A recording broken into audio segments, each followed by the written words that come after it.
আসসালামু আলাইকুম। আমি ডক্টর শেখ মোহাম্মদ ফয়সাল। আজকে আলোচনা করব সাধারণ একটি চর্মরোগ নিয়ে, যেটার নাম হচ্ছে স্ক্যাবিস।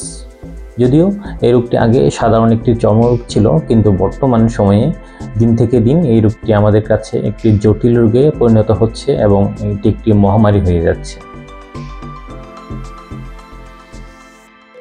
এটি সাধারণত একটি জীবাণু দিয়ে হয়, যার নাম হচ্ছে সার্কোপটিস স্ক্যাবি।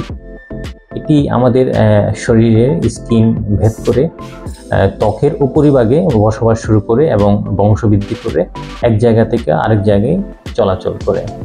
এই রোগটিকে আমরা অনেক সময় খুসফাসরা নামেও চিনি।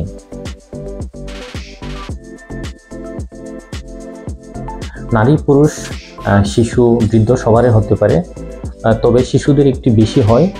শিশুদের এই রোগটি একটু বেশি হয় কারণ হচ্ছে শিশুদের স্কিন একটু নরম বা সফট থাকে। এই জীবাণুটি সহজেই শিশুদের স্কিন ভেদ করতে পারে।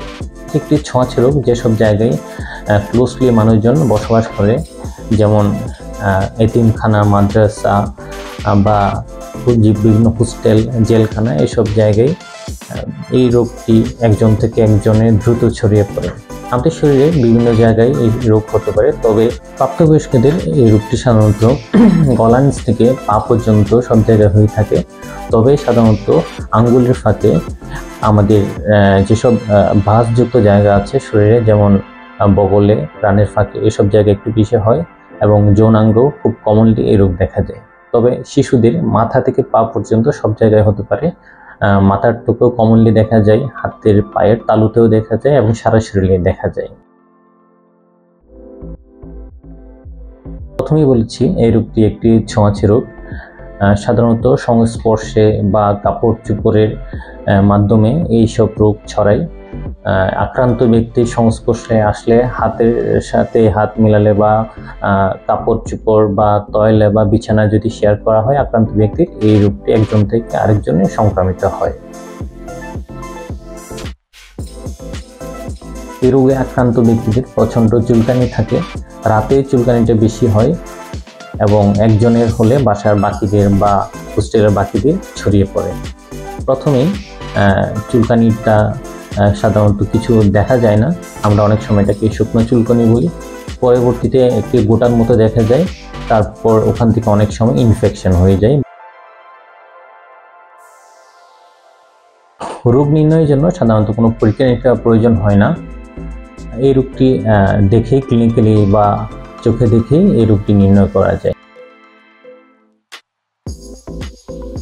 এই রোগটি যদি সঠিক সময়ে চিকিৎসা না হয় তবে জটিলতা স্বরূপ কিডনি ইনভলভ হতে পারে, কিডনির বিফলতা হতে পারে। এই রোগের চিকিৎসায় আমরা সাধারণত কিছু লাগানোর মেডিসিন এবং কিছু খাবারের মেডিসিন দিয়ে থাকি। লাগানোর মেডিসিনের মধ্যে অন্যতম হচ্ছে পারমিথ্রিন, প্রিসিপিটেড সালফার, বেনজয়েড, এগুলো আমরা কমনলি ব্যবহার করি। এবং খাবারের ওষুধের মধ্যে আইভারমেকটিন নামে একটি ওষুধ পাওয়া যায় বাজারে, যেটা স্ক্যাবো নামে পরিচিত।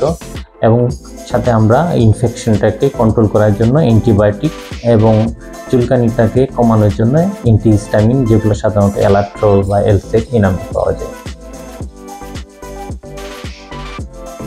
এখন সবচেয়ে গুরুত্বপূর্ণ যে আলোচনাটা, সেটা হচ্ছে এই রোগটা ভালো না হওয়া বা বারবার হওয়ার কিছু কারণ। এটা একটা ছোঁয়াচে রোগ, প্রথমে বলেছি একজন থেকে একজন সংক্রামিত হয়। সো পরিবারে একজনের হলে সবার ছড়িয়ে পড়ার সম্ভাবনা থাকে। হোস্টেলের বা একটা ক্লোজ গ্রুপ একজনের হলে সবার ছড়িয়ে পড়ার একটা সম্ভাবনা থাকে। সো একজনের হলে নিয়ম হচ্ছে পরিবারের বা একই গ্রুপের সবারই চিকিৎসাটা নেওয়া এবং ডাক্তারের নির্দেশনা মতো চিকিৎসা নিতে হবে। আমরা সাধারণত পারমিথ্রিনটা দুইটা ফর্মে পাই, একটা হচ্ছে ক্রিম, একটা হচ্ছে লোশন। ক্রিমটা আবার দুইটা পরিমাণে পাওয়া যায়, একটা হচ্ছে 30 গ্রাম এবং একটি হচ্ছে 15 গ্রাম। আমরা বলে থাকি 30 গ্রামের গুলা একটা প্রাপ্তবয়স্কে একবারে দিতে হবে এবং শিশুদের জন্য 15 গ্রামটা একবারে দিতে হবে। পরিবারের সবাইকে একটা একটা করে নিতে হবে। কিন্তু আমরা যেটা দেখি, একটা ওষুধ নিয়ে পরিবারের সবাই ব্যবহার করে এবং ব্যবহার করার পরও দেখা যায় এটা থেকে যায়।